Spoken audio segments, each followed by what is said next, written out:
दोस्तों, कहानी शुरू होती है 2006 से और जून 2006 का टाइम होता है। गौरव तिवारी अपने कुछ क्लोज फ्रेंड्स के साथ एक कैजुअल सा गेट टुगेदर कर रहा होता है। सब लोग फन मूड में होते हैं और टाइम पास के लिए उइजा बोर्ड गेम खेलने लगते हैं। ये सब बस मजाक में हो रहा होता है क्योंकि गौरव जल्दी ही यूके जाने वाला होता है पायलट ट्रेनिंग के लिए। गेम के दौरान वो लोग एक फ्रेंड की दादी की स्पिरिट को बुलाने की कोशिश करते हैं।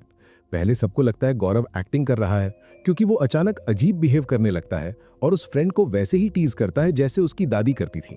सब लोग हंस देते हैं, लेकिन जब फ्रेंड बोलता है कि उसकी दादी की एक उंगली मिसिंग थी और गौरव ने भी बिना जाने अपनी एक उंगली फोल्ड कर ली थी, तब सबको थोड़ा शॉक लगता है। गौरव खुद भी कंफ्यूज हो जाता है कि उसने ये सब कैसे फील किया। इसके बाद गौरव यूके चला जाता है फ्लाइंग स्कूल में ट्रेनिंग के लिए। एक दिन सोलो फ्लाइट के दौरान उसका प्लेन बीच में मैलफंक्शन करने लगता है। सिचुएशन डेंजरस हो जाती है और क्रैश का रिस्क होता है। तब गौरव को ऐसा फील होता है कि कोई अनसीन प्रेजेंस उसको गाइड कर रही है। उसको लगता है जैसे एक घोस्ट पायलट उसको इंस्ट्रक्शंस दे रहा है कौन सा नॉब प्रेस करना है। गौरव वो इंस्ट्रक्शंस फॉलो करता है और प्लेन सेफ लैंड हो जाता है। बाद में रिसर्च से पता चलता है कि जिस एयरक्राफ्ट के पार्ट्स यूज हुए थे उसमें पहले एक क्रैश हुआ था जिसमें एक पायलट बॉब लॉफ्ट मर गया था।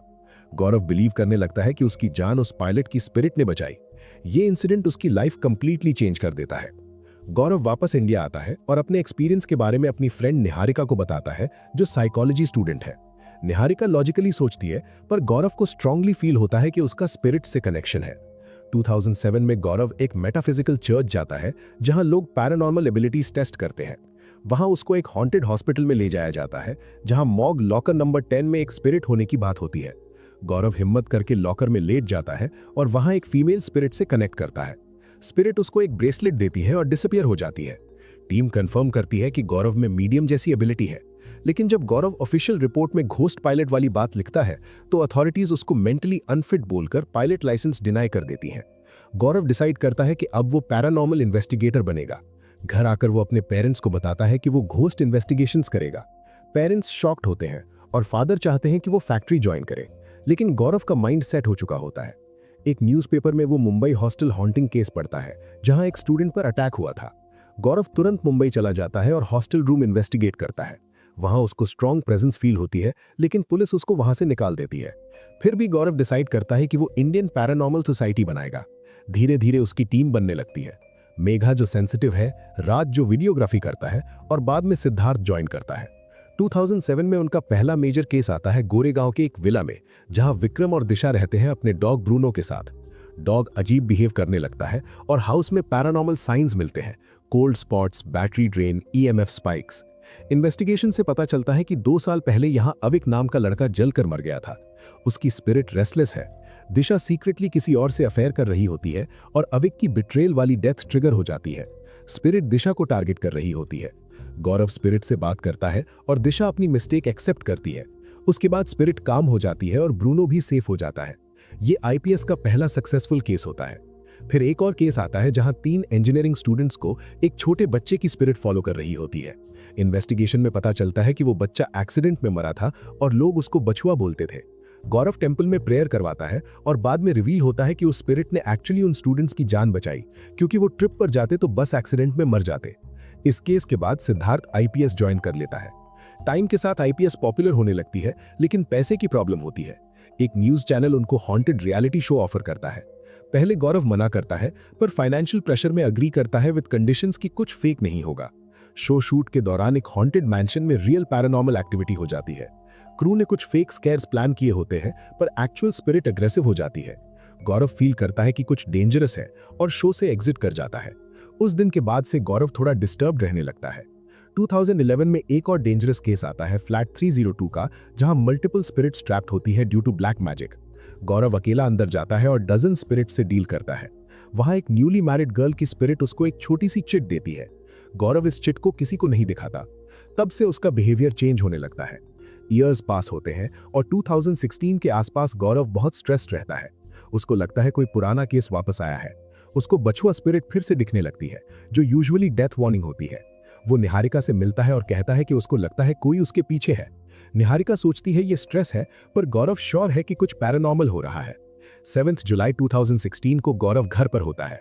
वो शावर लेने जाता है। काफी देर तक बाहर नहीं आता। जब डोर ब्रेक किया जाता है तो गौरव डेड मिलता है बाथरूम में। रिपोर्ट में लिखा होता है डेथ बाय स्ट्रैंगुलेशन, लेकिन रूम लॉक्ड फ्रॉम इनसाइड होता है। केस मिस्ट्री बन जाता है। फैमिली और आईपीएस टीम शॉक में होती है। पुलिस क्लियर आंसर नहीं दे पाती। ये इंसिडेंट सबकी लाइफ हिला देता है और यहीं से उसकी डेथ का मिस्ट्री शुरू होता है। 2016 के बाद स्टोरी सीधा 2025 टाइमलाइन में शिफ्ट होती है, जहां आयरीन नाम की एक जर्नलिस्ट गौरव तिवारी पर बुक लिख रही होती है। आयरीन का गौरव से एक कॉम्प्लिकेटेड पास्ट होता है, क्योंकि उसने कभी अपने आर्टिकल में गौरव को फेक भी बोला था। अब वो गिल्ट में भी है और सच भी जानना चाहती है कि गौरव के साथ एक्चुअली हुआ क्या था। वो आईपीएस के मेंबर्स से मिलती है, मेघा, राज और सिद्धार्थ। मेघा इनिशियली आयरीन पर ट्रस्ट नहीं करती, लेकिन इवेंचुअली डिसाइड होता है कि अगर आयरीन को ट्रुथ समझना है तो उसे गौरव की पूरी जर्नी समझनी होगी, हर केस, हर इंसिडेंट। आयरीन को गौरव के लास्ट डेज के बारे में पता चलता है। उस टाइम गौरव बहुत ज्यादा डिस्टर्ब था। वो कहता था कि कोई पुरानी हॉन्टिंग वापस आ गई है। उसने आईपीएस टीम की फोटो तक क्रैक हो जाने की बात की थी, जो एक बैड ओमेन माना जाता है। आयरीन निहारिका से मिलती है, जो गौरव की क्लोज फ्रेंड और साइकाइट्रिस्ट थी। निहारिका बताती है कि गौरव अपने लास्ट सेशंस में बहुत डरा हुआ था। वो कह रहा था कि कोई एंटिटी उसके पीछे पड़ गई है और ये सिर्फ इमेजिनेशन नहीं है। आयरीन इन्वेस्टिगेशन कंटिन्यू करती है और आईपीएस टीम को एक पुराना इंटरव्यू मिलता है जो गौरव ने मनीष नाम के लड़के को दिया था। मनीष आयरीन का एक्स बॉयफ्रेंड था जो सुसाइड कर चुका है। उस इंटरव्यू में गौरव अपनी famous line knowledge cancels fear को चेंज करके नॉलेज क्रिएट्स फियर बोल रहा होता है। उसका कहना होता है कि कभी कभी सच जान लेना इंसान को और ज्यादा डरा देता है। ये लाइन आईपीएस टीम को भी शॉक कर देती है, क्योंकि गौरव हमेशा फियरलेस रहता था। आयरीन को एक डायरी मिलती है जिसमें एक येलो चिट होती है, जिसमें लिखा होता है फ्लैट 302 फरवरी 2011। ये वही डेंजरस केस था जहां मल्टीपल स्पिरिट्स ट्रैप्ड थीं। टीम को याद आता है कि इस केस के बाद गौरव थोड़ा चेंज हो गया था। फ्लैशबैक में दिखता है कि फ्लैट 302 में ब्लैक मैजिक के थ्रू कई स्पिरिट्स बुलाई गई थी। गौरव ने उन सब से डील किया और उन्हें काम किया। जब वो वहां से निकल रहा था, तब स्टेयरवेल में एक न्यूली मैरिड गर्ल की स्पिरिट उसको एक चिट देती है। गौरव ने उस चिट को कभी किसी को नहीं दिखाया। 2025 में आईपीएस टीम डिसाइड करती है कि इस चिट का मिस्ट्री सॉल्व करना होगा। इन्वेस्टिगेशन में रिवील होता है कि चिट के बैक साइड पर एक डेट लिखी थी, 7 जुलाई 2016। ये वही डेट थी जिस दिन गौरव मरा। मतलब किसी स्पिरिट ने 2011 में ही उसकी डेथ प्रिडिक्ट कर दी थी। ये सुनकर सब शॉक हो जाते हैं। टीम को लगता है कि गौरव की डेथ किसी ओल्ड केस से कनेक्टेड है। फिर टीम गौरव के सबसे पहले सोलो केस पर जाती है, मुंबई के हॉकिंस हॉस्टल का केस। यही वो जगह थी जहां गौरव ने एक डेमोनिक एंटिटी का सामना किया था। पहली विजिट में पुलिस ने उसको रोक दिया था, लेकिन बाद में वो वापस गया था सीक्रेटली और केस कंप्लीट किया। हॉस्टल के एक लड़के ने जंगल से एक प्लांट लाया था जो एक्चुअली एक ईविल एंटिटी का वेसल था। जब प्लांट को डिस्टर्ब किया गया तो डेमन एक्टिव हो गया। गौरव ने उस प्लांट को वापस जंगल में बरी कर दिया और सिंबल्स देखे जो इंडिकेट करते थे कि किसी तांत्रिक ने उस डेमन को सील किया था।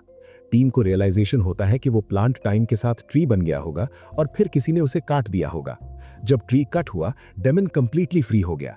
ये डेमन गौरव से नफरत करता था क्योंकि गौरव ने उसे पहले बाइंड किया था। सालों तक वो वीक रहा, लेकिन स्ट्रांग होने के बाद उसने गौरव को टारगेट किया। 2025 में आईपीएस टीम जंगल रूइंस में जाती है जहां वो ट्री हुआ करता था। वहां उन्हें बछुआ स्पिरिट फिर से दिख जाती है, जो हमेशा डेंजर वार्निंग देती है। मतलब उनकी जान भी रिस्क में है। ट्री का स्टंप मिलता है जो कट हो चुका होता है। टीम समझ जाती है कि डेमन अब कंप्लीटली फ्री है। इसी दौरान आयरीन के घर पर भी पैरानॉर्मल एक्टिविटी स्टार्ट हो जाती है। लैपटॉप पर मैसेजेस टाइप होते हैं कि मुझे पता है गौरव को किसने मारा। मनीष की स्पिरिट को समन किया जाता है। मनीष रिवील करता है कि उसने सुसाइड गिल्ट में किया और अब वो स्टक है। लेकिन फिर पता चलता है कि एक और एंटिटी आयरीन को मैनिपुलेट कर रही थी। वो सेम डेमन है जो गौरव के पीछे था। डेमन ने आयरीन के ड्रीम्स और सिग्नल्स यूज किए ताकि वो आईपीएस टीम को कंफ्यूज करे। जब सिचुएशन डेंजरस हो जाती है, तब एक शॉकिंग ट्विस्ट होता है। गौरव की स्पिरिट अपीयर होती है। गौरव अब खुद एक स्पिरिट बनकर वापस आया है अपने फ्रेंड्स को वार्न करने। उसका कहना होता है कि डेमन अब सबको टारगेट करेगा, आईपीएस टीम और उनके फैमिलीज को। गौरव लाइफ में भी स्पिरिट्स की हेल्प करता था और अब डेथ के बाद वो ह्यूमंस की हेल्प करने आया है। गौरव और मनीष की स्पिरिट्स मिलकर डेमन को कन्फ्रंट करने की प्लानिंग करते हैं। सीरीज का एंड इस रेवलेशन पर होता है कि गौरव की डेथ सुसाइड नहीं थी, बल्कि उस डेमन ने उसका गला घोंटकर उसको मारा। डेमन अब भी फ्री है और फाइट अभी खत्म नहीं हुई। गौरव की स्पिरिट अब भी अपने दोस्तों के साथ खड़ी है ताकि वो इस इविल एंटिटी को रोक सके। स्टोरी यहीं क्लोज होती है विद हिंट की बैटल अभी ऑनगोइंग है और गौरव इवन आफ्टर डेथ अपनी टीम को प्रोटेक्ट कर रहा है।